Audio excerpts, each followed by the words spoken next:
Pertama-tama, marilah kita sampaikan rasa puji dan syukur kehadirat Allah Subhanahu wa Ta'ala, Tuhan semesta alam yang senantiasa memberikan hidayah dan nikmatnya sehingga kita semua dapat berkumpul pada acara kedua kali ini dalam keadaan sehat walafiat. Tak lupa, marilah kita panjatkan sholawat serta salam kepada junjungan kita Nabi Muhammad SAW. Adapun di susunan diskusi kali ini yaitu pertama, pembukaan, kemudian penyampaian materi oleh narasumber, setelah itu sesi tanya jawab, dan yang terakhir penutup. Sebelum dimulainya diskusi, marilah bersama-sama kita buka diskusi hari ini dengan mengucapkan basmalah. Bismillahirrahmanirrahim. Baik, apa kabar semuanya? Sehat ya? Sebelum penyampaian materi, izinkan saya untuk memperkenalkan diri. Hai, nama saya Dina Dorasati. Di sini saya sebagai moderator yang akan memandu jalannya diskusi kita kali ini bersama Ibu Dwi Hartanti dengan tema menjalani liburan dengan optimalisasi zat gizi seimbang dan aktivitas fisik. Wah, sangat menarik nih tema diskusi kali ini. Apalagi saat ini kita juga sedang menjalani liburan ya. Setelah beberapa bulan ini kita fokus kuliah, biasanya liburan gini tuh sering banget kita makan makanan yang kita inginkan tanpa melihat kalori dan kandungannya. Dan juga kadang untuk mengumpulkan niat buat olahraga tuh males banget. Padahal mengonsumsi makanan yang seimbang gizinya dan juga olahraga tuh penting banget buat kesehatan tubuh kita. Apalagi di masa pandemi ini.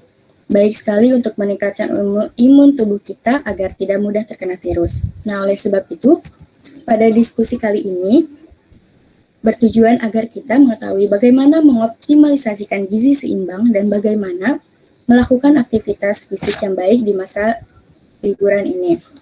Sebelum melanjut pada penyampaian materi, mungkin saya akan menyapa Ibu Tanti terlebih dahulu nih. Halo, Assalamualaikum Bu Tanti. Ya, waalaikumsalam. Bagaimana Bu kabarnya? Baik, Alhamdulillah. Alhamdulillah, semoga Ibu selalu dalam keadaan sehat ya Bu. Amin, amin, amin. Ya. Nah selanjutnya, apakah Ibu dan juga teman-teman sudah siap untuk diskusi kali ini? Oke, baik. Langsung saja kepada Bu Tanti, saya persilahkan untuk menyampaikan materi dan materi akan disampaikan selama 50 menit ke depan. Kepada Ibu Tanti, dipersilahkan. Oke, baik. Suara saya jelas atau kurang keras atau gimana? Jelas, Bu. Jelas ya. Dengar ya? Ya. Baik. Saya sapa dulu. Ini diskusi HMJ ya, berarti pesertanya mahasiswa gizi semua ya? Iya, betul Bu, mahasiswa gizi. Oke, baik. Halo. Selamat pagi semuanya. Selamat pagi, Bu. Pagi, Bu. Selamat pagi, Bu. Ya. Oke, hai. Ini dari semester berapa aja, Mbak Dina? Dari semester yang itu, yang ketiga, yang itu sampai mungkin ada juga yang semester atas Bu. Oke, berarti semester 3 sampai ini ya, semua semester ada ya. Baik. Selamat pagi, semoga kita dalam keadaan sehat walafiat semuanya. Semoga diberi perlindungan oleh Allah. Kita sekarang sedang menghadapi pandemi ya. Apalagi ini sedang ada program PPKM darurat yang dicanangkan oleh pemerintah sampai tanggal 20 nanti. Kita diminta untuk di rumah terus gitu ya. Di rumah aja, nggak boleh jalan-jalan, memang penyebarannya sedang luar biasa sekarang ini, sehingga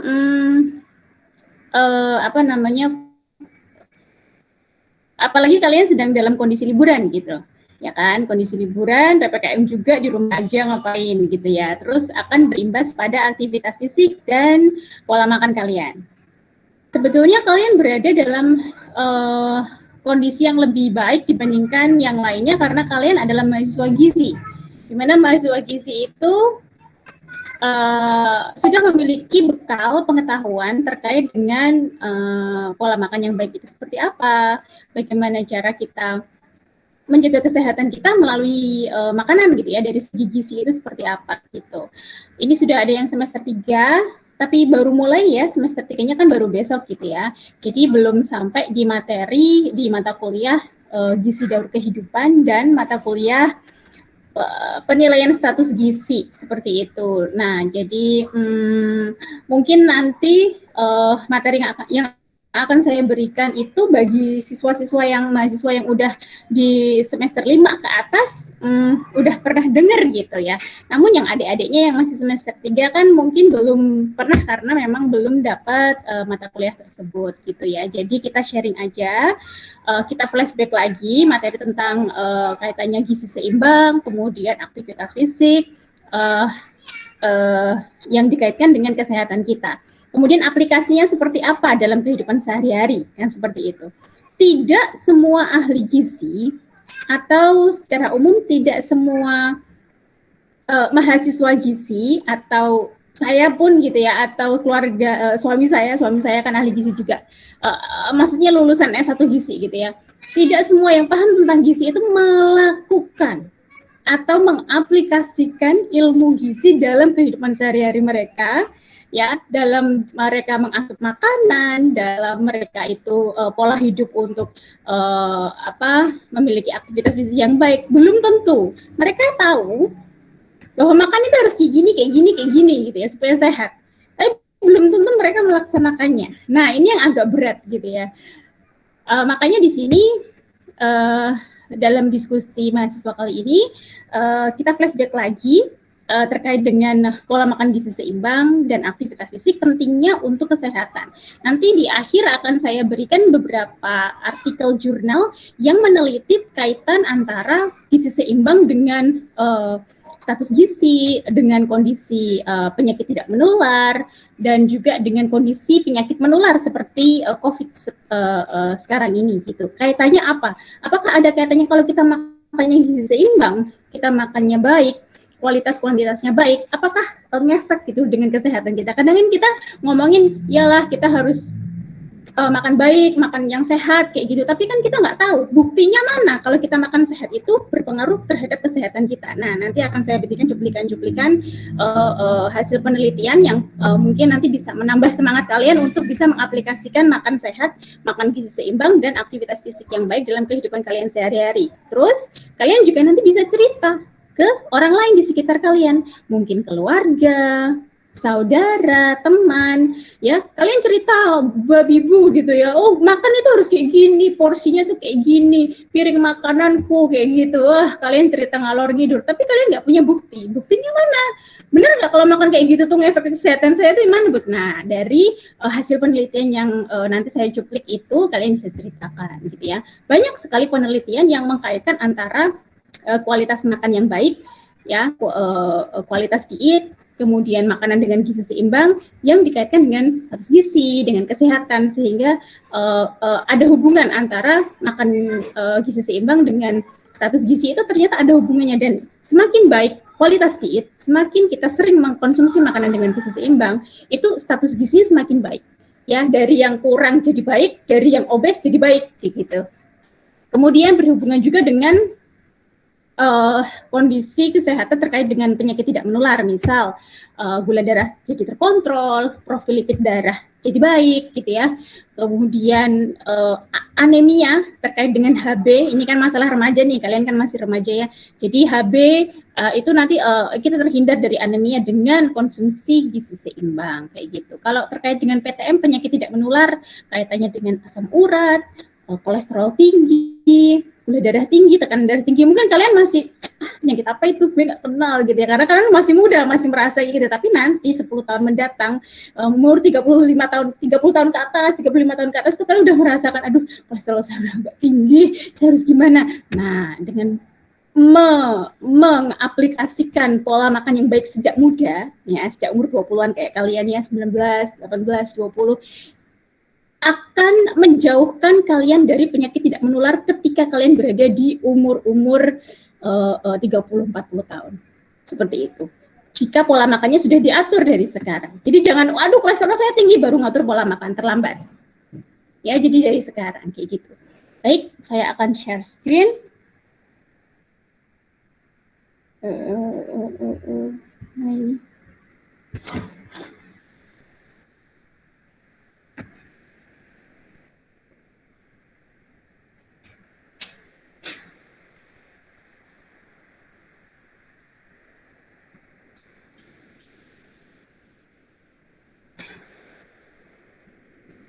Apakah PPT saya kelihatan di layar? Terlihat. Sudah terlihat? Bu. Sudah terlihat, Ibu. Sudah ya. Saya coba ganti slide ke halaman 2 dan halaman 3. Tolong diperhatikan apakah dia ganti slide atau tidak. Coba ya. Ini ada pendahuluan. Ada halaman 2-nya. Halaman 3-nya apa itu gizi seimbang. Ganti nggak slide-nya? Ganti. Ganti ya? Oke, baik. Iya. Kadang kalau Google Meet itu kadang nggak mau ganti. Baik, saya mulai saja untuk materinya. Saya ambil temanya sama dengan yang kalian minta ya, optimalisasi gizi seimbang dan aktivitas fisik saat liburan dalam PPKM. Itu, saya beri imbuhan dalam PPKM karena memang kondisinya sekarang kita beda liburannya dengan liburan sebelumnya. Sebelum tahun 2020 gitu ya. Mungkin dulu liburan tahun 2019 itu kita liburan bisa kemana-mana. Bisa ke mall, bisa wisata, bisa kalau pagi olahraga naik motor, naik sepeda, bla bla bla, sehingga aktivitas fisik kita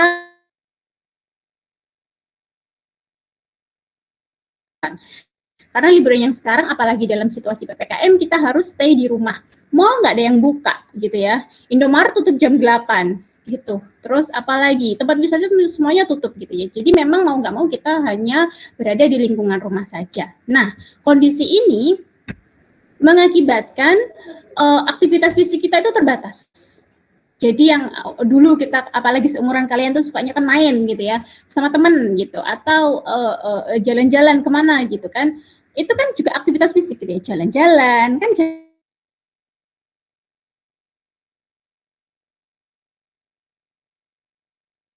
Maksudnya walaupun naik motor terus kita sampai ke tempat tujuan kan juga tetap melakukan aktivitas jalan ya. Beda dengan yang sekarang. Kita cuman apa Dek kalau sekarang Dek?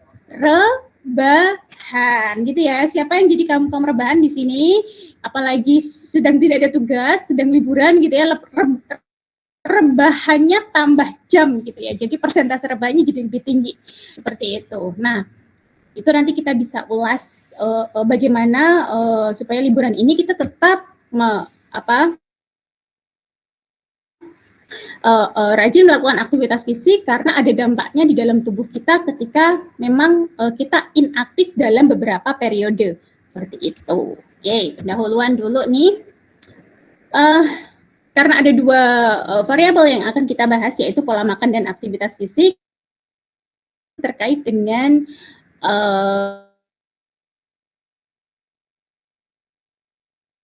kaitannya dengan gizi seimbang. Nah, pola makan setiap orang ya. Nah, setiap orang itu memiliki pola makan mereka masing-masing. Anda dengan saya, kamu dengan saya, kamu dengan temanmu, kamu dengan adikmu, misal kamu dengan orang tuamu memiliki pola makan yang berbeda karena pola makan itu merupakan perilaku paling penting yang dapat mempengaruhi keadaan status gizi seseorang. Ya, pola makan merupakan kebiasaan seseorang dalam mengkonsumsi makanan. Ya, ini tulisannya kebiasaan seseorang dalam mengkonsumsi makanan. Jadi, walaupun kita makan itu beda-beda dalam satu hari, misal hari ini makan sayur lodeh, besok makan sayur sop, pagi sop, siang lodeh, malam gado-gado, misal kayak gitu. Kan beda-beda, tapi kita memiliki pola yang sama, pola kebiasaan yang sama, seperti itu. Dan setiap orang memiliki pola makan yang berbeda-beda, gitu ya. Ini dalam kurun waktu tertentu berdasarkan jenisnya, jenis yang kita konsumsi, jumlahnya dan frekuensi makan, gitu. Jadi kita itu secara tidak sadar setiap hari kita membentuk pola makan kita masing-masing, gitu. Misal ada yang pola makannya itu men-skip sarapan. Jadi dia nggak pernah sarapan. Jadi sarapan itu yang jam 11 kalian makan siang. Gitu. Pagi dia paling hanya minum minuman yang dia sukai, misal teh atau coklat atau kopi susu seperti itu. Kemudian dia tidak konsumsi apa-apa lagi sampai jam 11 siang, baru makan besar sekalian makan siang. Ada yang seperti itu. Ada juga yang pagi hanya konsumsi buah. Atau kalau pagi ada yang tidak bisa kalau nggak sarapan. Nah, itu ada. Saya kalau pagi itu harus sarapan. Ada yang seperti itu. Ada yang kalau pagi itu kalau sarapan perutnya jadi sakit, malah perih kayak gitu. Ada yang seperti itu. Nah, itu pola karena kamu sudah kebiasa nggak makan pagi. Jadi ketika kamu makan pagi itu jadi perih perutnya. Nah, itu namanya pola makan. Ya. Kuantitas dan kualitas makanan dan minuman yang dikonsumsi akan mempengaruhi asupan gizi, sehingga akan berpengaruh pada status gizi dan kesehatan individu.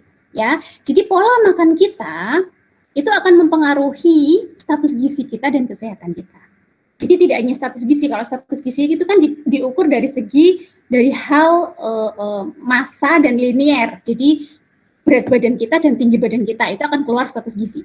Sedangkan status gizi kan ada banyak ya. Status gizi itu bisa dari antropometri, bisa juga dari biokimia.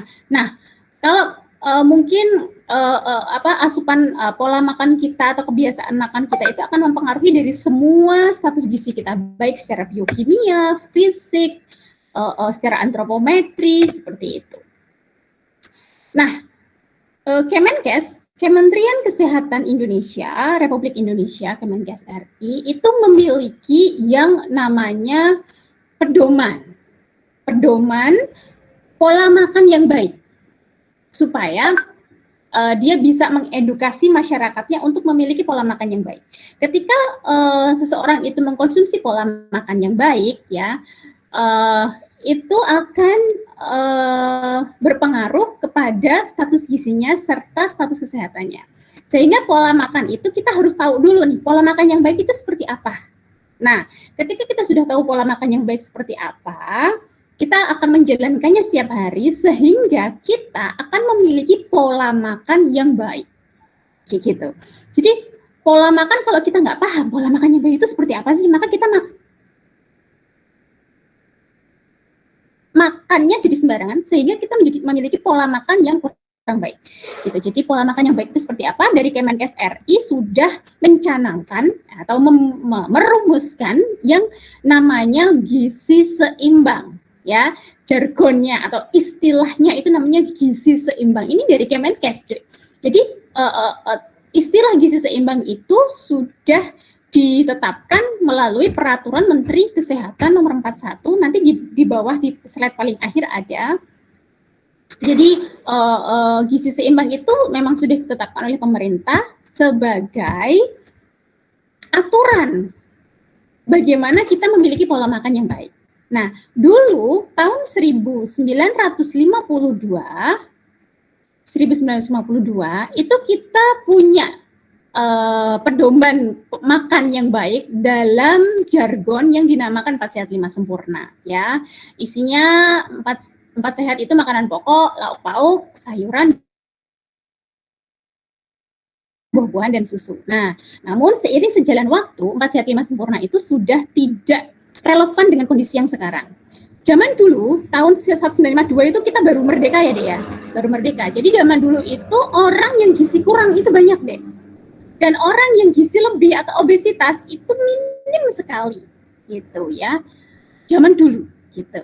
Karena memang negaranya lagi susah, gitu ya, sedang habis dijajah, baru merdeka, kayak gitu. Sehingga zaman dulu prevalensi gizi kurang itu tinggi. Sehingga pola makan di sini adalah dirumuskan menjadi 4 Sehat 5 Sempurna, di mana di situ ada penyempurna yang namanya susu. Nah, susu itu pada waktu itu memang direkomendasikan untuk dikonsumsi karena untuk meningkatkan status gizi secara cepat, kan gitu ya. Jadi itu bentuknya minuman, susu kan gitu ya, minuman tapi dia memiliki nutrisi yang komplit gitu ya, proteinnya tinggi, kemudian ada lemaknya juga, kemudian ada kalsium, kemudian mikronutrien, makronutriennya juga karbo minim, kemudian proteinnya tinggi, kemudian lemaknya juga ada. Sehingga sekali minum dia sudah mendapatkan energi yang banyak sehingga bisa meningkatkan status gizinya pada waktu itu, gitu ya. Seiring sejalan waktu, sekarang itu mulai tahun udah milenial ini ya, 2000, 2010, kemudian ini kita sudah masuk ke 2021, itu angka gizi kurang menurun. Nah, sekarang yang naik jadi obesitas. Sehingga 4 sehat 5 sempurna sudah tidak relevan lagi dicanangkan di era yang sekarang ini. Gitu. Karena sekarang gizi kurang itu kalau di anak masih ya, namun kalau untuk yang dewasa kan gizi kurang kurang gizi itu kan sudah minim angkanya gitu. Jadi yang meningkat sekarang malah obesitas seperti itu. Nah, kondisi ini yang membuat pemerintah mengubah penetapan pola makan yang baik itu menjadi tahun 2003 itu menjadi pesan umum gizi seimbang atau PUGS. Pada waktu itu pesannya ada 13 poin gitu ya. Kemudian tahun 2014 diperbaharui lagi menjadi pesan gizi seimbang. Ya, di sini konsumsi makanan harus mengandung berbagai zat gizi yang sesuai dengan kebutuhan. Jadi sekarang kita pakainya pesan gizi seimbang atau PGS kayak gitu. Nah, ini anak gizi harus tahu. Jadi kalau besok ditanyain sama tetangga, kamu sekolah di gizi ya? Iya. Terus gimana nih saya harus makan apa supaya saya sehat? Ya makan aja 4 sehat 5 sempurna gitu ya.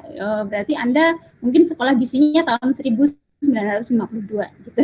Sekarang udah nggak 4 sehat 5 sempurna ya. Jadi sekarang sudah gizi seimbang. Nah, apa sih arti dari gizi seimbang? Gizi seimbang adalah susunan pangan sehari-hari yang mengandung zat gizi dalam jenis dan jumlah yang sesuai dengan kebutuhan tubuh. Jadi ini yang saya garis bawahi dan saya cetak tebal, di situ ada jenis berarti jenisnya harus sesuai, jumlahnya juga harus sesuai. Jadi di sini ada 2 hal ya yang saya kutip di kolom paling bawah itu, ada kotak warna merah. Gizi seimbang berarti kita harus memperhatikan kualitas atau dari segi jenis dan kuantitas atau dari segi jumlah. Jenis dan jumlah ya harus sesuai gitu.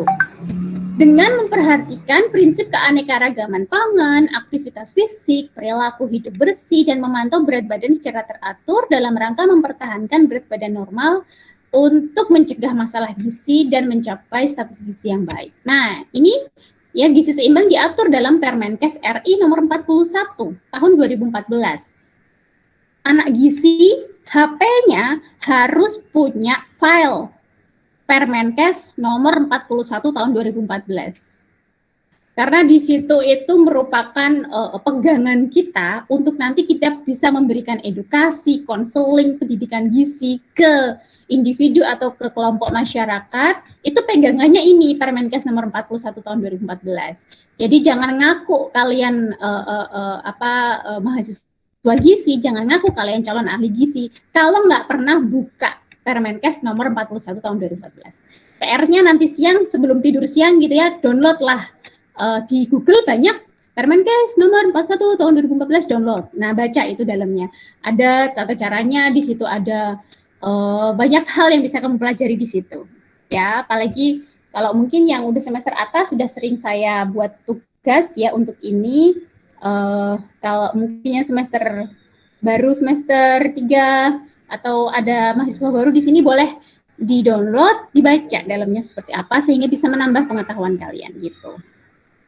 Oke, di sini ada kualitas dan kuantitas ya untuk gizi seimbang. Baik, next. Di sini ada zat gizi, ini nggak perlu saya terangkan lagi, saya hanya cuplik saja. Zat gizi itu kita kenal ada 5 ya, ada makronutrien dan ada mikronutrien. Makronutrien itu menghasilkan energi, di dalamnya ada karbo, protein, dan lemak, sedangkan mikronutrien di situ ada vitamin dan mineral. Nah, pola makan itu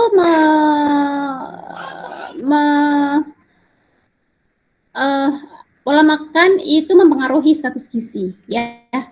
Jadi pola makan seperti apa atau kebiasaan makan kita yang seperti apa akan mempengaruhi kondisi kita saat ini. Coba lihat postur tubuhmu, coba lihat berat badanmu sekarang. Berat badan yang kurang atau berat badan yang lebih itu berarti kamu memiliki pola makan yang kurang tepat dari segi jumlah.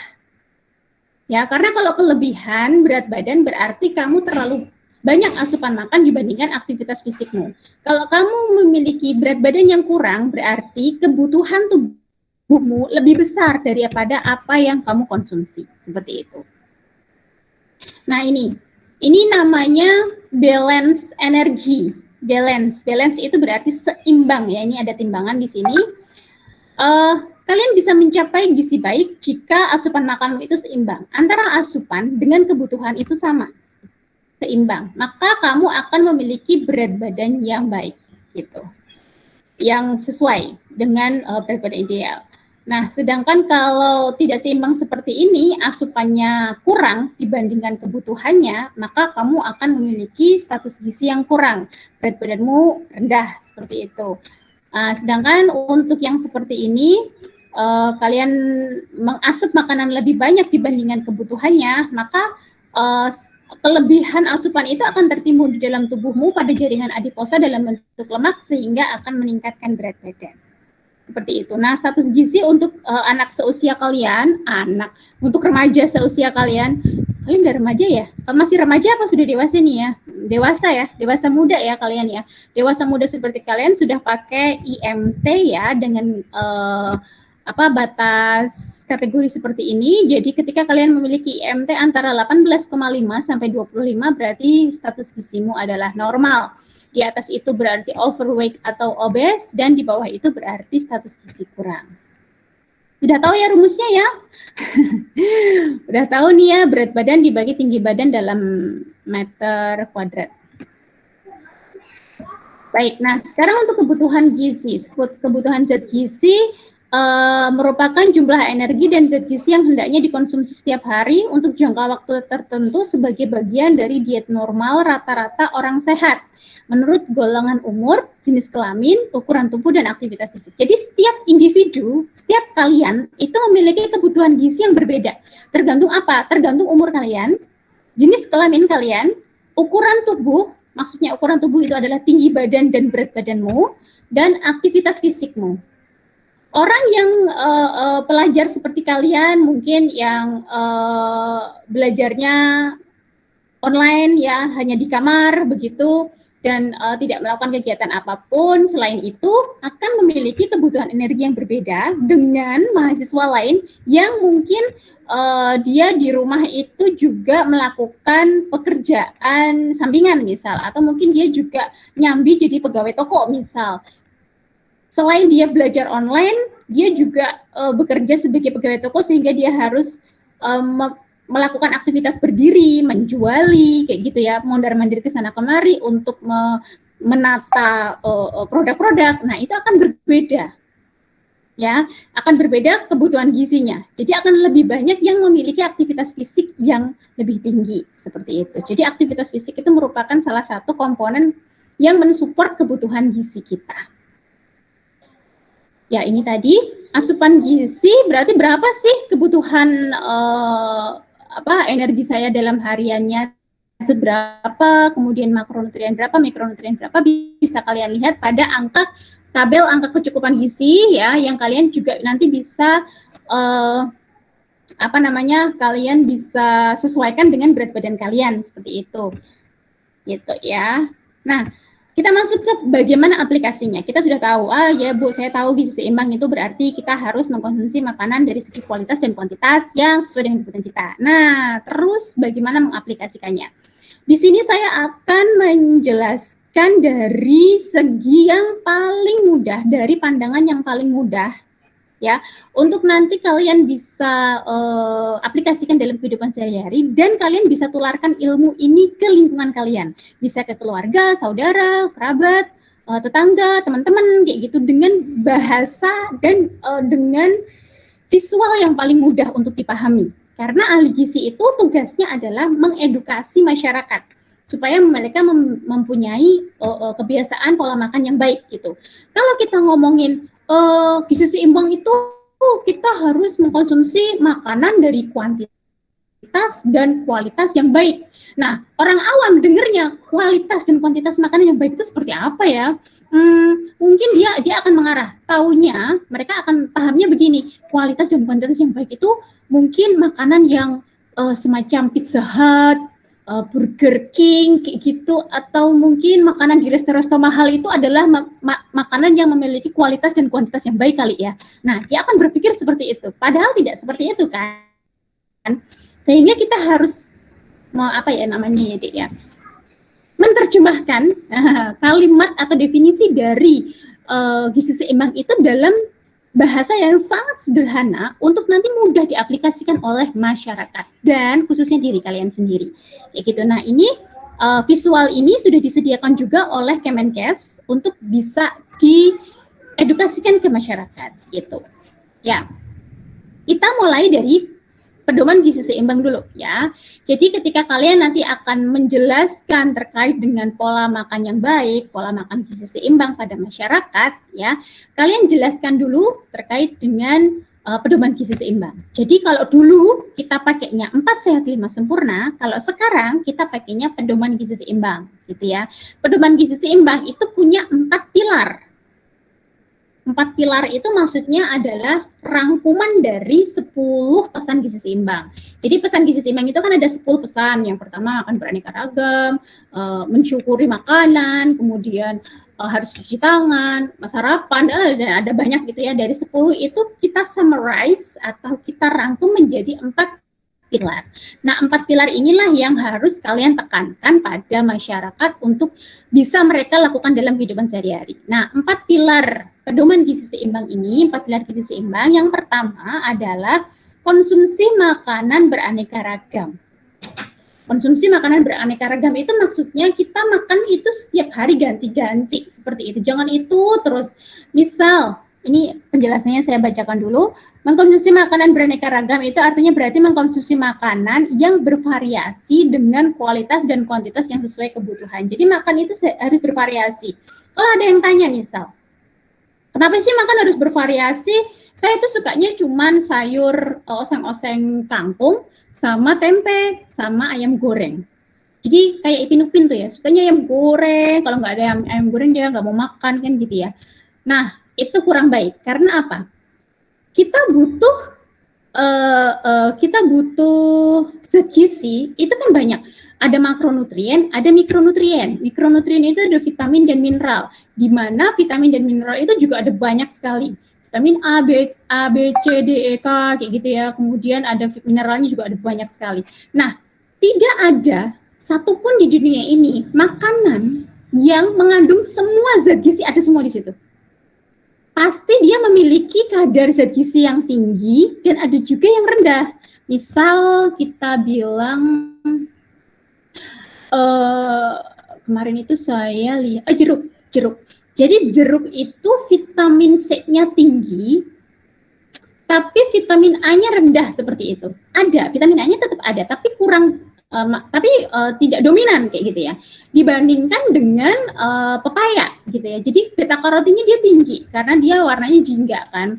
Sedangkan vitamin C-nya lebih tinggian jeruk dibandingkan pepaya. Nah, itulah yang terjadi pada setiap bahan makanan. Dia tidak ada satu bahan makanan pun yang mengandung semua zat gizi ada komplit kita makan itu selesai gitu, nggak ada. Jadi pasti ada yang tinggi dan ada yang rendah gitu ya. Ada yang zat besinya tinggi tapi rendah kalsium, atau mungkin rendah vitamin B-nya gitu. Padahal tubuh kita itu butuh semua zat gizi dalam jumlah yang cukup. Nah, hal itulah yang membuat pilar yang pertama dari pilar gizi seimbang itu adalah konsumsi makanannya yang beraneka ragam. Jadi saling mensupport. Kalau ini tinggi dan kalau ini C-nya tinggi, fit A-nya rendah, kamu support dengan makanan yang lain yang fit E-nya tinggi, fit C-nya rendah, kayak gitu. Jadi saling mensupport. Itu kalau kita makannya beraneka ragam, otomatis kita akan memenuhi kebutuhan zat-zat gizi kita, baik makronutrien maupun mikronutrien, dengan cukup seperti itu. Kalau makannya gizi seimbang. Tapi kalau makannya hanya itu saja, buahnya tiap hari jeruk, terus saya kalau nggak jeruk nggak suka gitu ya. Nah, berarti ya kamu akan mendapatkan manfaat dari vitamin dan mineral yang ada dalam buah jeruk saja. Tapi kalau buah jeruknya itu mungkin rendah vitamin K, rendah, saya nggak hafal ya kandungan buah jeruk yang mikronutrien atau mineralnya seperti apa. Mungkin dia rendah, kan dia juga tidak mengandung zat besi yang banyak gitu ya, sehingga kalian akan kekurangan zat gizi yang tidak terdapat pada buah jeruk tersebut, sehingga harus beraneka ragam gitu. Yang kedua, pola empat pilar gizi seimbang adalah pola hidup aktif dan olahraga. Nah ini ya, terkait dengan pola hidup aktif dan olahraga ini sampai masuk ke pilar gizi seimbang karena dianggap perlu sekali. Kalau dulu 4 sehat 5 sempurna, ada nggak terkait dengan aktivitas fisik? Nggak ada kan? Karena pada zaman dahulu memang itu cenderungnya memang gizi kurang yang sedang dihadapi gitu ya, beda dengan yang sekarang. Kalau sekarang itu obesitas lebih naik prevalensinya, sehingga pola hidup aktif itu masuk ke pilar gizi seimbang.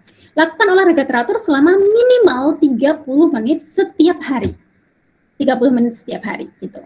Nah, kemudian yang keempat, menerapkan hidup bersih dan sehat dengan selalu biasakan cuci tangan dan pakai air yang baik seperti itu. Ini dimasukkan ke pilar gizi seimbang untuk apa? Untuk mengurangi paparan dari penyakit menular. Jadi nanti jadi tidak gampang diare gitu ya, batuk pilek juga berkurang karena kita sering cuci tangan, kita sering bersih-bersih gitu, karena itu akan mengurangi paparan dari virus bakteri yang membuat penyakit menular gitu.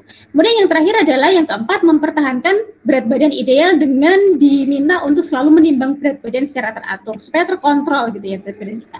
Nah, 4 pilar gizi seimbang ini merupakan pedoman utama yang harus kita bisa edukasikan ke masyarakat gitu.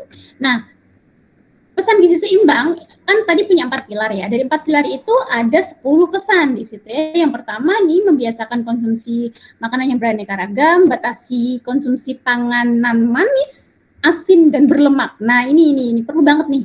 Yang kedua nih, batasi konsumsi panganan manis, asin dan berlemak. Manis, asin dan berlemak mulai sekarang.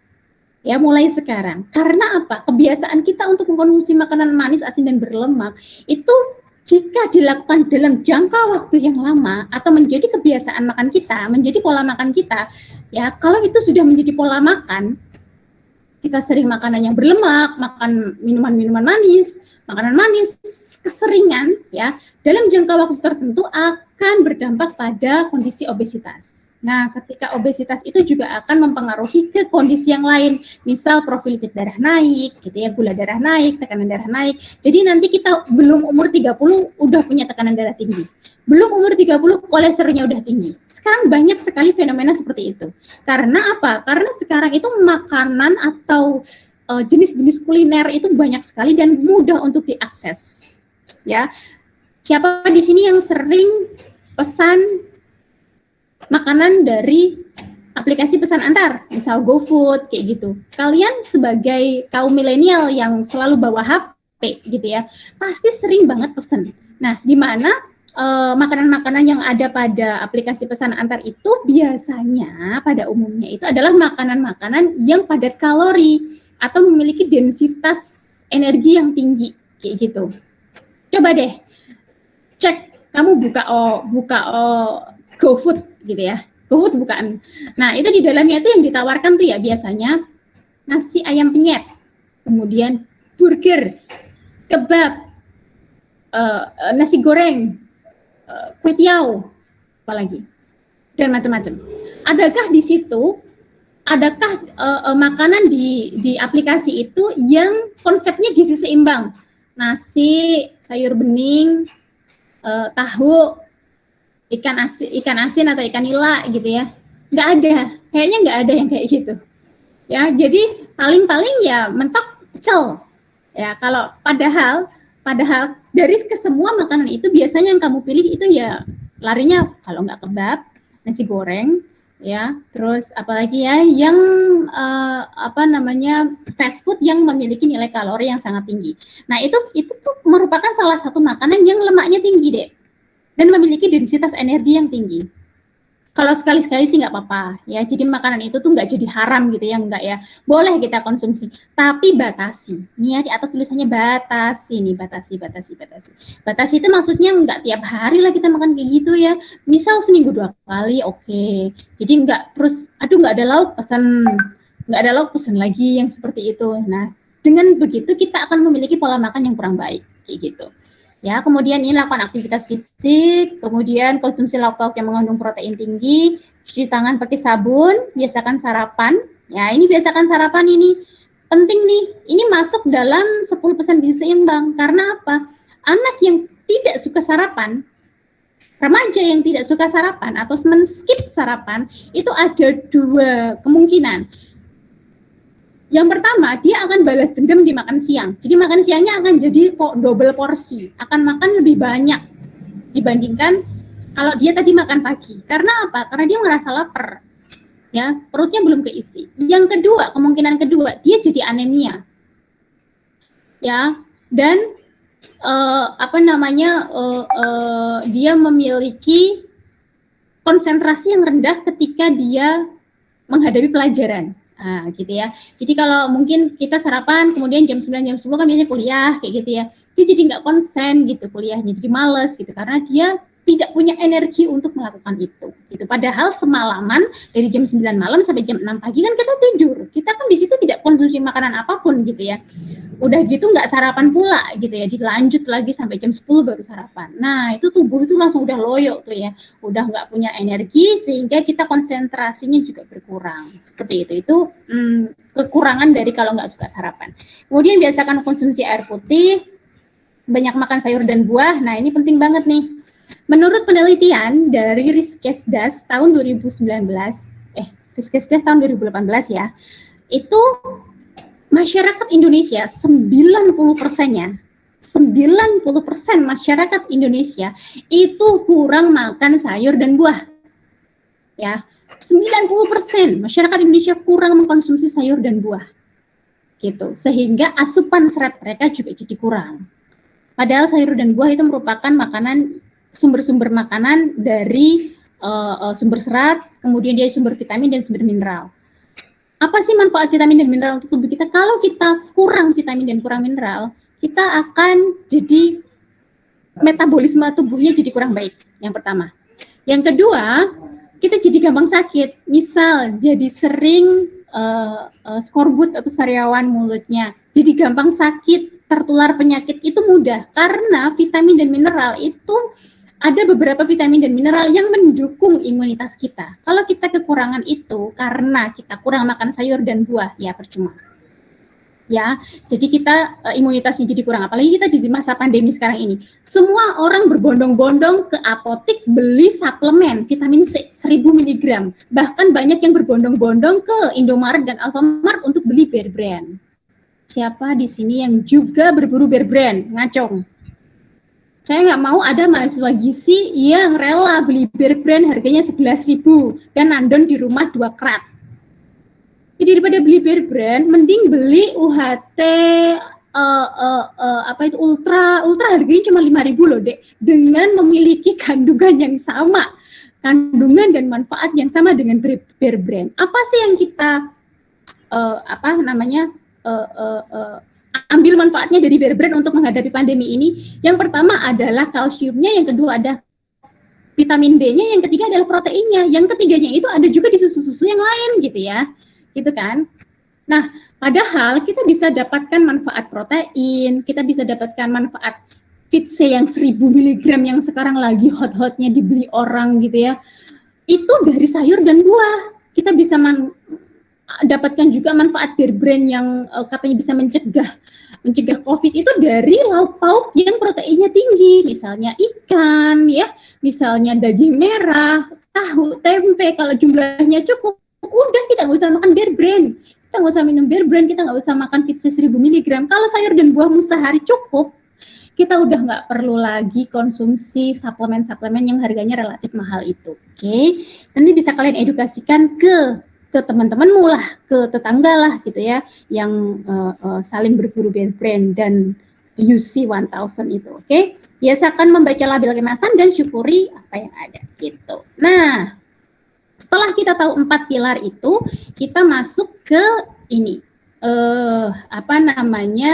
pedoman gizi seimbang dalam bentuk tumpeng gizi seimbang. Jadi tadi kita sudah belajar ini kan ya, 4 pilar. Dari 4 pilar itu ada 10 pesan kan ya. Nah, ini kan dalam bentuk tulisan atau dalam bentuk teks. Nah, pemerintah mencoba menggambarkan secara visual teks atau pesan-pesan ini. Sehingga nanti masyarakat ketika membaca itu paham. Kalau ahli gizi mah paham-paham aja berapa porsi itu udah di luar kepala. Tapi kalau masyarakat umum ya dia makan gizi seimbang itu kan harus memenuhi kuantitas dan kualitas. Bagaimana saya bisa memenuhi kualitas dan kuantitas itu? Ini loh ada gambarnya. Ya, gambarnya ini. Jadi ini tuh visual untuk menggambarkan pesan gizi seimbang yang tadi tertuang dalam 4 pilar dan 10 pesan itu. Ini dinamakan tumpeng gizi seimbang. Di situ sudah tergambarkan ya. Ada tumpeng berarti dia mengerucut ya. Di bagian paling bawah itu merupakan bagian-bagian yang pesan-pesan yang perlu kita lakukan. Yang pertama di sini ada mencuci tangan gitu ya, bermain sepak bola, jalan-jalan senam, bersepeda, menyapu, dan memantau berat badan. Hal inilah yang kita lakukan banyak gitu ya, karena dia pada porsi yang di bawah. Jadi porsi yang paling bawah itu kan berarti jumlahnya kan lebih besar dibandingkan yang lainnya gitu. Jadi kita karena yang paling bawah itu ini kan merupakan aktivitas-aktivitas olahraga, aktivitas harian, menyapu, maka banyakilah. Jadi banyaklah beraktivitas karena dia berada pada tumpeng yang paling dasar ya. Banyaklah beraktivitas dibandingkan banyaknya dari makananmu lah, maksudnya begitu loh. Jadi jangan banyak makannya daripada aktivitasnya kayak gitu nih kan, tuh lihat tuh. Di bagian paling bawah itu adalah olahraganya gitu. Jadi jangan kebalik, makan terus nggak pernah olahraga gitu ya, karena olahraga berada pada tumpeng yang paling bawah. Kemudian di step yang pertama ini adalah bahan makanan pokok. Di situ sudah tertulis ada gambarnya ya, bahan makanan pokoknya banyak ya. Jadi di sini gambarnya nggak cuma beras, nasi, enggak ya. Banyak ya, di situ ada jagung, ada ketela kuning, ketela ungu, ada singkong, ada roti, ada ini tepung beras, kemudian ada banyak sekali ya jenis-jenis karbohidrat ya. Nah, itulah fungsinya kita mengkonsumsi makanan yang beraneka ragam. Jadi makanan pokok tidak harus nasi. Misal, yang nggak paham tuh kayak gini, wah berarti nggak boleh ya tiap hari makan nasi? Ya boleh nggak apa-apa, karena kita orang Indonesia itu memang kebiasaannya makan nasi sebagai makanan pokok kita. Nggak salah sebetulnya. Yang salah itu adalah ketika kita habis makan Indomie, terus ngakunya belum makan, karena belum makan nasi. Misal jam 5 sore makan Indomie gitu ya, makan Indomie. Terus jam 6:30 malam tuh udah nyendok nasi lagi, masukkan piring, kita makan malam. Nah, itu yang Indomie itu tadi apa, say? Ya itu kan cemilan, Bu. Ya Allah, Indomie itu karbo, guys. Indomie itu karbo. Dan kandungan satu mangkuk mie Indomie, satu bungkus Indomie, mungkin kalian tambahin telur di situ, sama dengan 500 kalori. Yang kandungannya hampir sama dengan 1,5 piring nasi. Yang ditambah dengan lauk yang komplit. 1,5 piring nasi yang ada lauknya komplit dan sayurnya gitu. Sehat mana nasi komplit dengan sayurnya plus lauknya dibandingkan mie 1 mangkok dan telur gitu kan. Jadi kalau jam 5 sore kita habis makan mie, ya malamnya kita mungkin agak kurangin lah karbonya, kita bisa tambahkan proteinnya, kita bisa tambahkan sayurnya. Itu yang seimbang. Jadi keanekaragaman makanan di sini itu berarti kita tahu, oh tadi udah karbo kok. Ya, sekarang kita mungkin tambahkan proteinnya, kita tambahkan sayurnya, tambahkan buahnya, seperti itu. Jadi nggak double karbo. Itu ya. Mungkin sekarang kalian masih, tapi Bu, tapi saya mau naikin berat badan saya, Bu. Jadi kan boleh ya double karbo ya, boleh kalau itu karena mau menaikkan berat badan. Tapi jangan sering-sering yang makanan-makanan instan kayak gitu, oke? Nah, di atasnya itu ada ini apa, Dek? Sayur. Tunggu sebentar ya. Alea, HP Mama sini, Dek. Mama mau lihat jam, Dek. Apa jam tangan di situ, Nak? Ambilkan, Nak. Iya, nanti kalau kelebihan jamnya. Sini, Dek. Tadi kurang berapa menit, Mbak Dina? Sudah jam 11. Oke, saya percepat ya. Nah, pedoman gizi seimbang ini ada porsi sayur dan porsi buah. Saya tambah 10 menit lagi ya berarti ini ya. Ada porsi sayur dan porsi buah. Di sini porsinya mohon perhatikan. Di sini ada porsi sayurnya 3 sampai 4 porsi. 3 sampai 4 porsi dan porsi buahnya 2 sampai 3 porsi. Nah, ini harus dipenuhi dalam satu hari. Ya, harus dipenuhi dalam satu hari seperti itu. Jadi sehari itu konsumsi 3 porsi sayur dan 2 sampai 3 porsi buah setiap hari, Dek, setiap hari ya. Jadi tidak hanya hari ini saja full, besoknya enggak konsumsi sayur dan buah sama sekali, itu enggak. Hari kita harus konsumsi ini. Kemudian untuk lauk pauk di sini ada hewani dan nabati 2 sampai 4 porsi. 2 sampai 4 porsi dalam satu hari. Nah, yang paling atas itu adalah yang kita batasi. Di sini ada gula, garam, dan minyak. Gula itu ada 4 sendok, garamnya maksimal gula itu 4 sendok dalam sehari, garamnya 1 sendok, dan minyaknya ada 5 sendok. Maksimal itu, ya. Itu bisa kita edukasikan ke masyarakat. Nah, dari sini, terus masyarakat kan bingung ya, berarti kalau dalam satu piring itu saya harus makan yang seperti apa? Nah, yang seperti ini, isi piringku gitu ya. Jadi di sini ada nasinya 2/3 dari setengah piring, sayur dan buahnya itu separuh piring sendiri ya, jangan kebalik ya. Nasinya separuh piring sendiri, sayur buahnya nggak ada gitu ya. Nah, ini kalian bisa gunakan prinsip isi piringku ini untuk sekali makan dalam porsi piring kalian. Ya, kayak gini ya. Ini ada kentang nih di sini, jadi nasinya di skip jadi kentang kayak gini, boleh gitu ya. Oke. Nah, untuk aktivitas fisik sekarang. Aktivitas fisik oleh Kementerian Kesehatan itu minimal seminggu itu 150 menit. 150 menit seminggu. Kalau di rata-rata setiap hari itu 30 menit kayak gitu. Ya. Nah, apa saja yang bisa kita lakukan di sini? Aktivitas fisik itu tidak hanya olahraga, jadi kita melakukan kegiatan-kegiatan nyuci gitu ya, nyuci, ngepel itu juga salah satu aktivitas fisik gitu. Tapi kalau lebih baik ya aktivitas fisiknya yang olahraga karena itu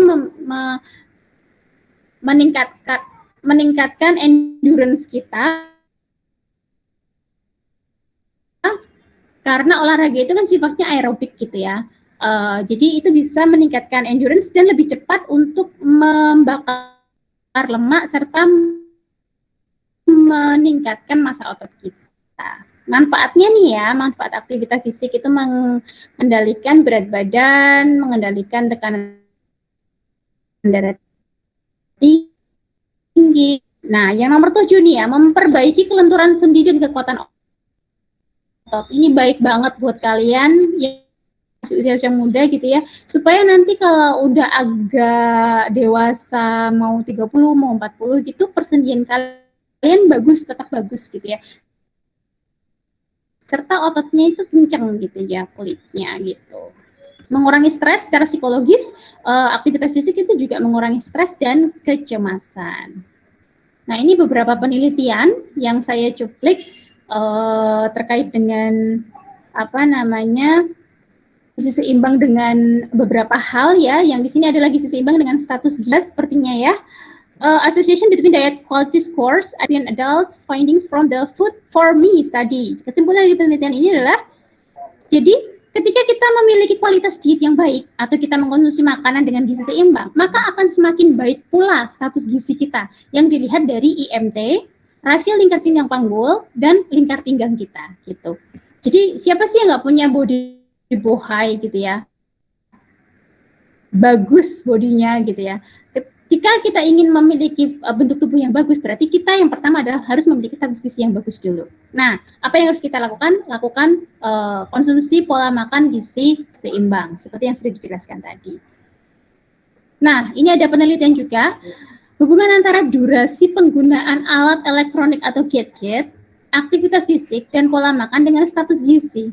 Hasil penelitian di sini sangat mencengangkan. Ternyata respondennya ini adalah remaja ya, seumuran kalian. 72,1% responden itu memiliki durasi yang tinggi dalam menggunakan gadget. Ya, sama seperti kalian, apalagi saat liburan, apalagi saat PPKM, yang nggak boleh kemana-mana, nggak boleh jalan-jalan, nggak boleh wisata, sehingga hanya gadget. Ketika kita main gadget, ya kita pasti sambil tiduran, sambil rebahan, sambil duduk, atau inaktif. Nah, sekarang mungkin kalian bisa biarkan main gate-gate, tetap main gate-gate nggak apa-apa ya, tetap WA-an sama teman, tetap Instagraman gitu ya, bikin TikTok boleh, tapi sambil jalan-jalan, bisa nggak? Sambil jalan-jalan di depan gitu ya, sambil muter setengah jam, itu merupakan aktivitas fisik. Jadi kesukaanmu main gate-gate tetap terlaksana, tapi tubuhmu tetap aktif. Nah, itu salah satu trik dan tips untuk meningkatkan aktivitas fisik di masa liburan yang hanya di rumah aja seperti ini gitu ya. Nah, dari ini kesimpulannya terdapat hubungan antara durasi penggunaan gate-gate, aktivitas fisik dan pola makan dengan status gizi anak remaja usia 13 sampai 15 tahun. Ternyata ada hubungannya ya. Nah, ini gizi seimbang dengan anemia. Jika seseorang memiliki kualitas diet atau asupan gizi seimbang yang baik setiap harinya, itu berhubungan dengan kondisi anemia, sehingga orang yang memiliki pola makan yang kurang teratur, kemudian pola makan yang tidak gizi seimbang, itu cenderungnya lebih mudah anemi, seperti itu. Oke. Nah, ini gizi seimbang dengan profil lipid darah. Di sini ada kaitannya. Jika seseorang itu mengasup gizi seimbang, itu ternyata kadar kolesterol total dan HDL itu lebih terkontrol. Kolesterolnya terkontrol, HDL-nya jadi baik, seperti itu. Kemudian ini hubungan antara aktivitas fisik dengan status gizi. Orang yang memiliki aktivitas fisik dengan yang baik ya, orang yang memiliki aktivitas fisik yang baik akan memiliki status gizi yang baik juga, gitu ya. Nah, ini kebiasaan konsumsi fast food juga berpengaruh dengan status gizi. Kalau terlalu sering konsumsi fast food, maka kecenderungannya lebih obesitas, seperti itu. Nah, ini penelitian terakhir yang saya ambil, yang hasilnya mungkin bisa kita cermati bersama, yang menarik seperti itu. Ini, judulnya adalah kualitas diet dan aktivitas fisik pada remaja obesitas dan obesitas. Jadi dia membandingkan orang yang obes dan tidak obes itu kualitas dietnya seperti apa dan aktivitas fisiknya seperti apa gitu. Ternyata orang yang obes itu sebagian besar memiliki kualitas diet yang rendah. Artinya dia tidak menerapkan pola gizi seimbang dengan baik. Kalau keseringan tidak menerapkan pola gizi seimbang, cenderungnya jadi obes gitu. Ya, kemudian kualitas diet pada remaja non obes digambarkan dengan rendahnya asupan serat.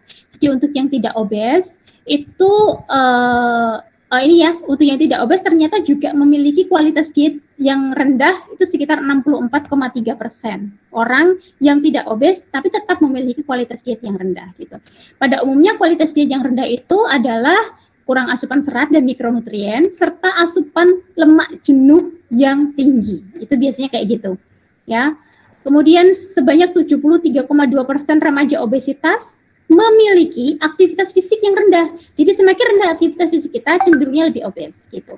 Dan yang terakhir, remaja dengan kualitas diet rendah dan aktivitas fisik rendah masing-masing memiliki resiko 10 kali. Jadi orang yang memiliki kualitas diet yang rendah memiliki resiko 10 kali lebih besar mengalami obesitas.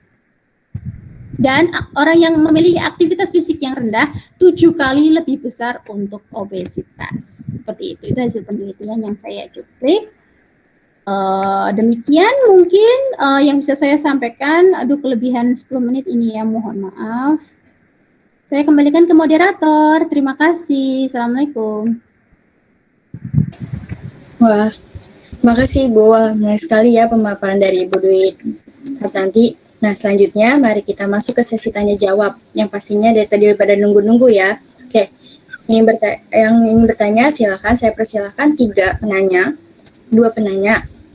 Bisa bertanya lewat kolom chat maupun on mic.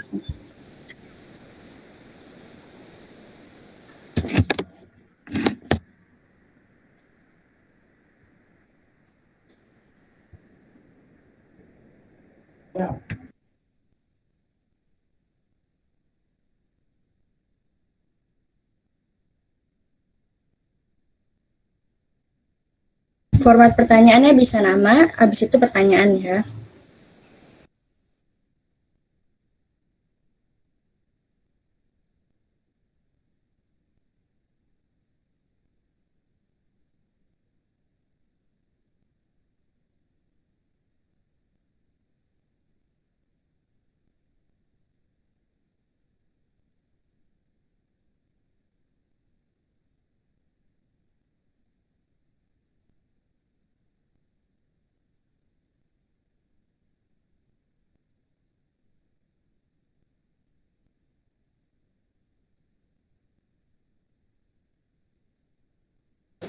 Mungkin lagi pada ngetik ya Bu ya. Sebelumnya saya ingin bertanya ya Bu ya.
Ayo silakan teman-teman yang ingin bertanya. Bisa dikirim di kolom chat.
Baik Bu, udah ada pertanyaan yang masuk dari Iiz Roziul Fahmi. Bagaimana tentang penerapan pola makan vegetarian, clean eating, raw food, dan gluten free pada orang dewasa? Silakan Ibu. Bisa dijawab.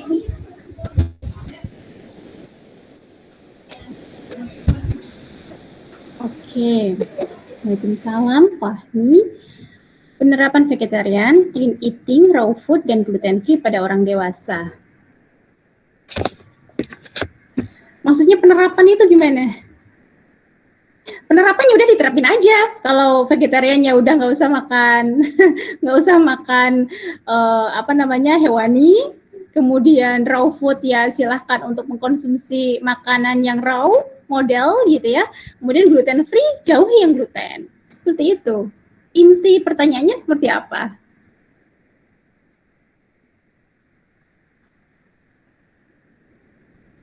Jadi silahkan untuk bisa mengaplikasikan model-model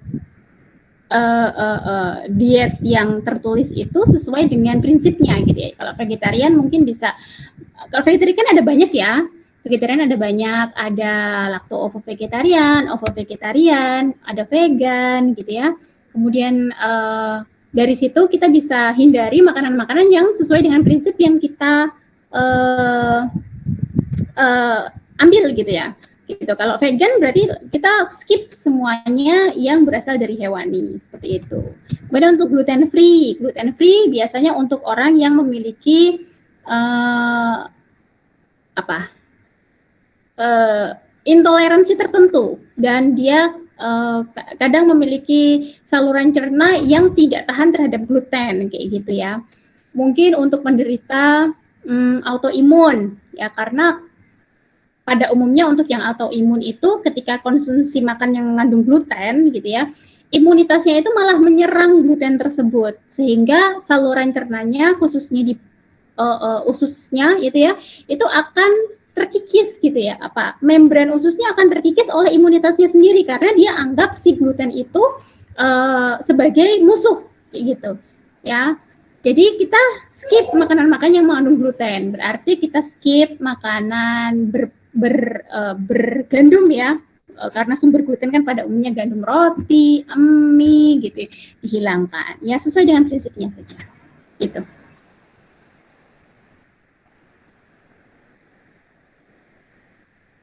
Terima kasih Ibu penjawabannya. Obesitas, ini ada pertanyaan lagi nih sama ya. Obesitas terhadap vegetarian makanan manis, maksudnya gimana?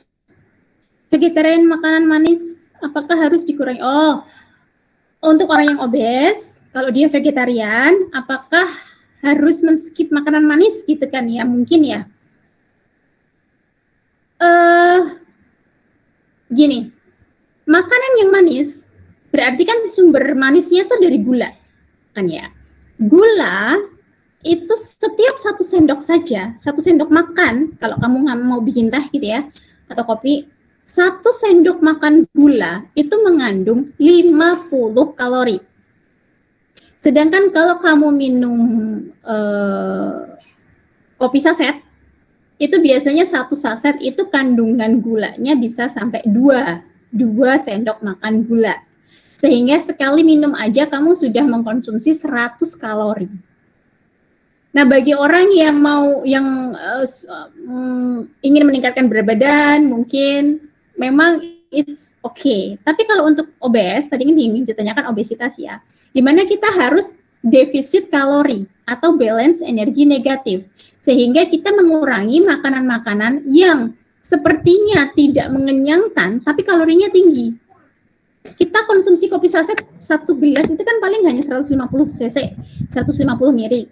Itu kan paling cuman kita anggap kita minum gitu ya. Padahal kalorinya tinggi, apalagi kita konsumsi minuman seperti boba yang 1 cup segini itu harganya 10.000, atau minuman kopi-kopian zaman sekarang yang belinya di gerai-gerai itu loh Dek ya. Kopi ninggal janji, kopi ingkar janji, kopi ya itulah ya. Seperti itu 1 cup kopi, minuman seperti itu kan manis ya. 1 cup itu hampir sama dengan kamu konsumsi 1 piring makanan lengkap. Padahal kamu menganggapnya itu cuma minuman, kayak gitu. Sehingga, tapi support kalorinya itu tinggi sekali, sehingga memang harus dihindari pada orang yang obes. Pertanyaannya, Bu, kalau yang orang yang obes berarti nggak boleh dong kita minum manis? Boleh. Seperti prinsip gizi seimbang yang digambar tadi, paling atas itu ada gula, garam, minyak yang harus dibatasi. Gula, garam, minyak. Kalau gula itu batasi 4 sendok makan saja setiap hari. Ya, tidak hanya untuk orang yang obes, untuk orang yang sehat, yang memiliki status gizi baik seperti kita juga harus dibatasi seperti yang tertera pada prinsip gizi seimbang tadi. Kenapa? Karena semakin tambah usiamu, kebiasaan makan makanan manis itu kalau terlalu banyak akan memperberat si pankreas untuk menghasilkan hormon insulin. Ketika kamu minum manis, itu kan gulanya tinggi ya. Itu maka akan meningkatkan gula darahmu dalam waktu cepat. Naik. Gitu kan ya. Ketika gula darahmu naik, maka otomatis pankreas harus bekerja ekstra kuat untuk menghasilkan atau memproduksi hormon insulin. Fungsinya untuk apa? Untuk menstabilkan gula darah di dalam darahmu. Ya. Jadi ketika pankreas itu kamu paksa setiap hari untuk bekerja keras menstabilkan gula darahmu karena kamu selalu mengkonsumsi makanan-makanan manis, maka lama-lama ya dia akan capek si pankreas ini. Ini bahasa awamnya kayak gitu. Dia capek. Ketika capek dia akan menurun fungsinya. Ketika menurun fungsinya dia tidak sensitif lagi terhadap gula darah kita. Dia tidak akan sensitif. Ketika dia jadi tidak sensitif, ketika gula darah kita naik, dia misal gula darah naiknya gini, dia cuman menghasilkan insulinnya cuma segini. Nah, sisanya ini akan terus berterbangan di gula darahmu sehingga kamu jadi diabetes. Nah, itu kayak gitu. Kaitannya itu seperti itu. Jadi kenapa dalam prinsip gizi seimbang itu gula itu masuk di paling ujung di mana harus dibatasi 4 sendok makan. Tidak hanya untuk orang yang obesitas. Seperti itu. Oke. Baik, terima kasih Bu. Ada lagi yang masuk pertanyaannya dari Sita Aulia. Di sosial media sedang ramai cara penambahan berat badan dengan mencampur susu Milo dengan energen ataupun dengan mengonsumsi susu prakehamilan. Apakah hal itu baik, Bu? Apakah mungkin akan mengakibatkan efek samping bagi remaja yang hanya ingin menambah berat badan, yang belum siap hamil, tapi mengonsumsi susu prahamil? Terima kasih. Oke. Ya saya dulu pernah dengar ini, dulu waktu saya kuliah, itu saya termasuk orang yang status gizinya kurang. Jadi kulitnya kurus banget, jadi nggak oke. Badannya tuh nggak oke gitu loh guys ya, jadi kurus banget. Sehingga saya juga ingin meningkatkan berat badan pada waktu itu. Sehingga ada teman-teman saya yang juga kurusnya sama kayak saya, itu merekomendasikan minum susu ibu hamil atau minum susu prahamil, karena di sana ada kalori bla bla bla lah, sehingga bisa meningkatkan berat badan kita. Saya tak baca pertanyaannya dulu ya. Di sosial media sedang ramai menambah berat badan dengan mencampur semua dengan energi ataupun dengan konsumsi susu prahamil. Apakah hal itu baik? Apakah mungkin akan mengakibatkan efek samping berbeda? Oke. Nah, kita sebagai ahli gizi harus berpikirnya agak lebih luas ya, Nak ya. Harus lebih luas. Gini, kalau kita mau meningkatkan berat badan, itu kan berarti balance energinya harus positif. Jadi yang kita makan harus lebih banyak dibandingkan dengan kebutuhan kita, kan gitu. Pertanyaannya di sini yang ditanyakan oleh Mbak Sita Aulia adalah di sosmed itu lagi rame untuk mencampur Milo dengan energen atau Milo dicampur susu. Maksud dari pencampuran ini adalah kita bisa mengkonsumsi sedikit makanan tapi kalorinya banyak, seperti itu. Sedikit makanan tapi kalorinya banyak, sehingga balance energi yang positif itu bisa kita dapatkan. Kalau seandainya misal susu Milo dan energen itu dijadikan makanan besar seperti nasi dan lauk pauknya, itu akan jadi banyak. Bagi orang yang ingin nambah berat badan, ini tuh susah makan satu piring ya nasi yang ada banyak lauk pauknya, itu kan susah. Aduh, aku sebelumnya aku suara gitu ya. Tapi kalau cuman dalam bentuk susu Milo dicampur energen gitu ya, itu kan cuman kayak minum aja, kita bisa dapetin kalori yang langsung tinggi. Itu prinsipnya itu kayak gitu, prinsipnya itu seperti itu. Nah, pertanyaannya apakah bisa memberikan efek samping pada kita? Kalau terlalu sering minum minuman manis, ya memang dalam jangka waktu yang panjang ya, misal setahun gitu kita konsumsi kayak gitu terus, berdampaknya dalam hal apa? Ya, tadi yang saya jelaskan, memperberat si pankreas kita, gitu ya.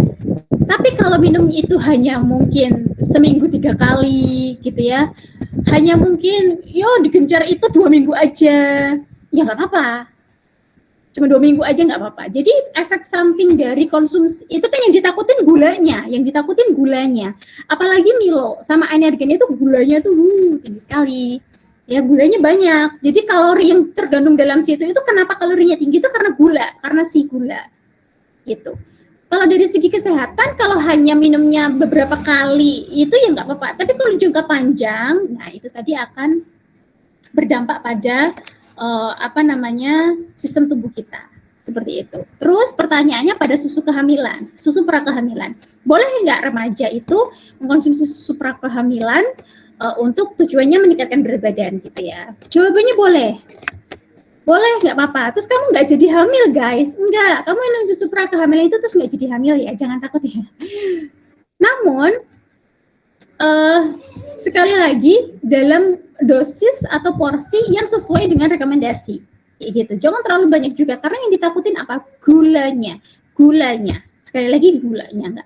Ya, yang kalau terlalu banyak dalam jangka waktu yang panjang itu akan mempengaruhi metabolisme tubuh kita. Tapi kalau hanya occasional aja nggak apa-apa.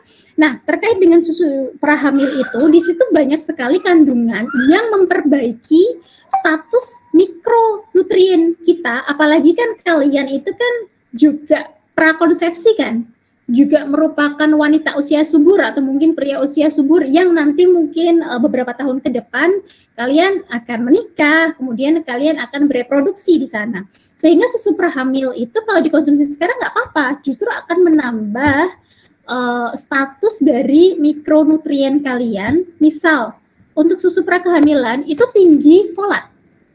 asam folatnya tinggi, kemudian dia juga tinggi zat besi, sehingga kamu tidak akan jadi anemia ketika kamu mengkonsumsi itu. Jadi terperbaiki. Padahal tujuan utamanya kan nambah berat badan, tapi mikronutriennya juga banyak di situ dan bagus. Ya, boleh, tapi tidak melebihi dosis yang dianjurkan atau ketentuan anjuran minum yang tertera seperti itu. Baik, terima kasih Bu. Masih ada waktu, masih ada pertanyaan juga yang masuk dari Ninda Oktaviani.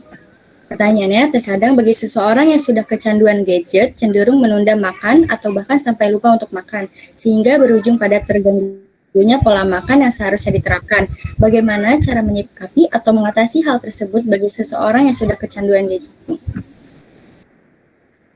Yang namanya kecanduan itu ya di stop, matikan gadgetnya, taruh, terus makan. Dah. Karena itu, iya simple. Karena gini loh, kecanduan gadget itu kan dari sininya kita kan. Ini tuh bermanfaat nggak kecanduan gadget? Kalau kecanduan baca, ada nggak di sini kecanduan baca selama liburan? Kayaknya nggak ada deh. Kayaknya nggak ada. Kecanduannya kecanduan gadget atau kecanduan game? Ini bermanfaat nggak sih dua ini? Gadget, game? Kecuali kalian adalah seorang gamer yang menghasilkan ratusan juta rupiah, itu nggak apa-apa. Sampai lupa makan nggak apa-apa, karena dapat uang, ya. Tapi kalau di sini kalian cuman waste your time, ngabis-ngabisin pulsa, ngabis-ngabisin data, dan ngabis-ngabisin waktu, nggak bermanfaat, mendingan taruh aja gadgetnya, udah cari aktivitas lain, ya. Kecuali kalau dia adalah gamer atau seorang all shopper yang omsetnya itu udah puluhan juta, sehingga itu nanti mendatangkan keuntungan untuk kalian, sampai lupa makan, itu masih bisa dimaklumi. Masih bisa dimaklumi. Tapi kalau hanya membuang waktu saja, hanya untuk game, hanya untuk kepoin status orang, kepoin Instagram mantan gitu ya, mending taruh, nggak berguna. Karena makan kan lebih penting guys, gitu. Jadi kita bisa prioritaskan kan yang baik yang mana, gitu ya. Nah, berarti simple ya, tinggal taruh, lanjut langsung makan. Iya. Pertanyaan selanjutnya dari Noventina Ramadhani. Jika seseorang sedang menjalankan program diet dengan defisit kalori serta aktivitas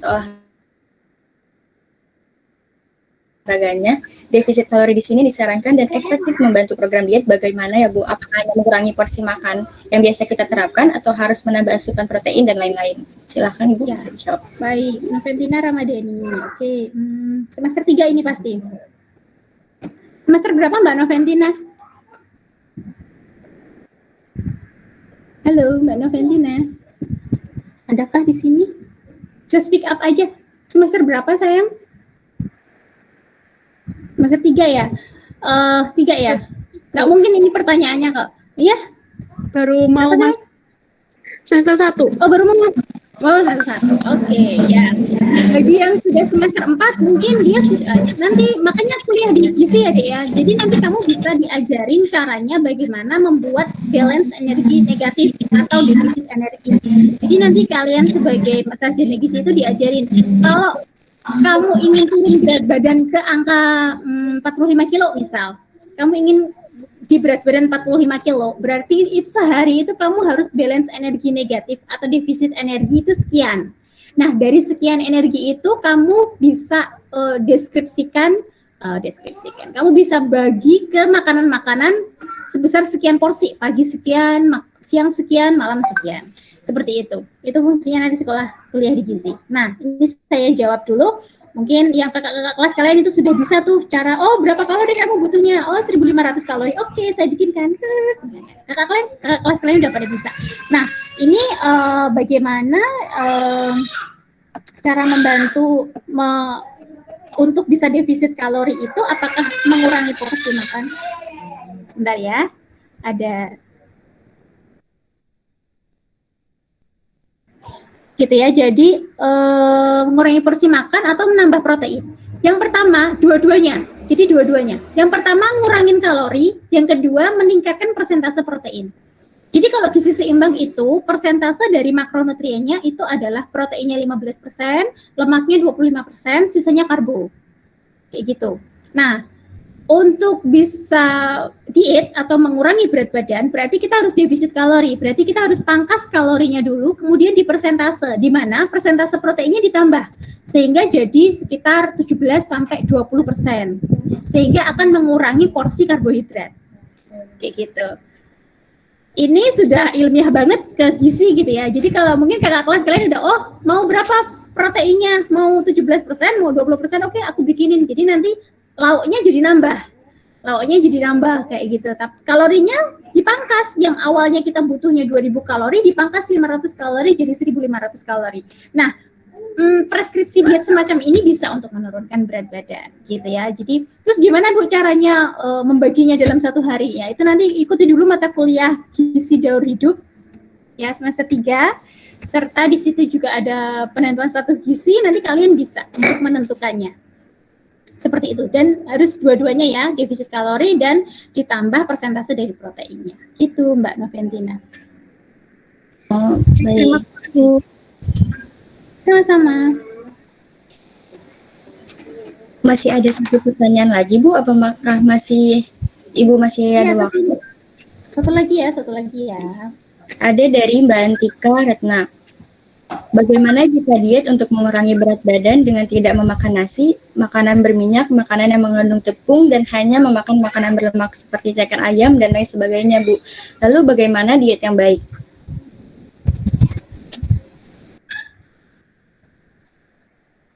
Mengurangi berat badan, tidak makan nasi, tidak makan berminyak, tidak makan yang mengandung tepung, dan hanya makan makanan berlemak seperti ceker ayam dan lain sebagainya. Ini kayaknya diet, namanya dietnya apa ini? Kayaknya saya pernah baca ini. Makan diet yang berlemak, makanan yang berlemak. GBM bukan ya? Bukan ya? Ini dietnya salah ini. Nggak kayak gini ya nak. Diet nurunin berat badan, diet naikin berat badan, itu prinsipnya harus gizi seimbang. Gizi seimbang itu protein, karbo, lemak,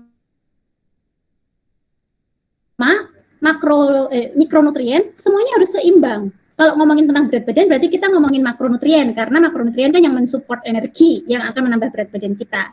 Berarti kita ngomongin karbo, protein, dan lemak. Karbo, protein, dan lemak. Karbo, protein, dan lemak, itu kebutuhan tubuh kita, itu untuk orang seusia dewasa seperti kalian, itu proteinnya 15%, seperti yang saya sebutkan tadi, lemaknya 25%, sisanya adalah karbohidrat. Tidak boleh diubah.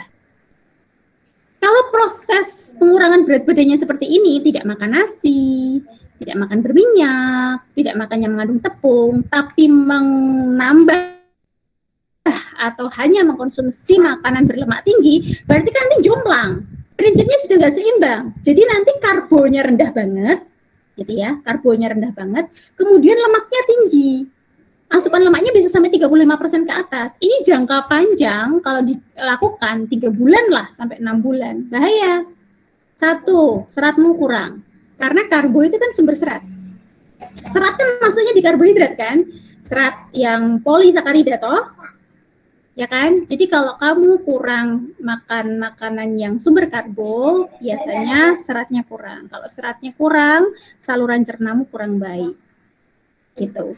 Proses penurunan berat badannya juga terkendala. Kemudian kalau kamu selalu mengkonsumsi makanan berlemak seperti ceker ayam, kalau 3 bulan mungkin dan usiamu masih 20 tahun mungkin masih nggak apa-apa. Tapi kalau setahun dilakukan itu terus, dan kalau seandainya ini dilakukan pada umur 30 tahun, 35 tahun ke atas, lipid naik guys, kolesterol naik. Bentar aja kolesterol naik. Karena prinsipnya nggak seimbang. Lemak itu kalau untuk usia dewasa nggak boleh lebih dari 25%. Kalau dia sudah lebih dari 25% dalam jangka waktu tertentu, profil lipid nanti naik. Berat badan turun, tapi profil lipid naik. Jadi bentuk badan bagus, tapi kolesterolan. Kan nggak mau kan? Jadi kita kan pengennya tetap berat badan turun, bentuk badan bagus, tapi juga tidak mempengaruhi metabolisme yang lain, sehingga kita tetap sehat, kan gitu ya. Jadi prinsipnya tetap gizi seimbang. Tetap makan nasi, tetap makan malam, ya jangan jahat sama nasi. Kita tetap makan nasi, tapi kan ada porsinya, ada persentasenya. Gitu. Makasih, berarti nggak harus tinggi sebelah ya Bu ya, harus semuanya seimbang. Ya. Ya, terima kasih Bu. Ya. Dengan berakhirnya sesi tanya kali ini, sampailah kita di penghujung acara. Jadi kita bisa simpulkan bahwa pola makan seseorang itu berbeda-beda. Kebiasaannya itu terus menerus. Kalau misalnya kita pola makannya baik, akan terus menerus bakalan baik. Dan pola gizi seimbang itu harus dilakukan dengan konsumsi makanan yang beragam, dan bukan hanya makanan beragam saja, tetapi juga harus ada pola hidup yang aktif. Menerapkan hidup bersih juga termasuk dalam pedoman gizi seimbang. Dan yang terakhir adalah mempertahankan berat badan. Habis itu jangan lupa dengan aktivitas fisik. Aktivitas fisik bukan hanya olahraga, tapi juga bisa dengan aktivitas yang lain seperti mencuci dan lain-lain. Tapi yang lebih baik itu adalah olahraga. Jadi begitu. Baik, marilah kita tutup diskusi ini dengan bersama-sama mengucapkan hamdalah. Alhamdulillahirrahmanirrahim. Terima kasih banyak Bu Tanti atas waktunya menjadi narasumber diskusi hari ini. Dan saya ucapkan terima kasih juga kepada seluruh teman-teman atas perhatian dan antusiasmenya selama mengikuti diskusi hari ini. Semoga diskusi hari ini mendatangkan manfaat bagi kita semua ya. Saya juga mohon maaf bila ada kesalahan. Terima kasih. Wassalamualaikum warahmatullahi wabarakatuh.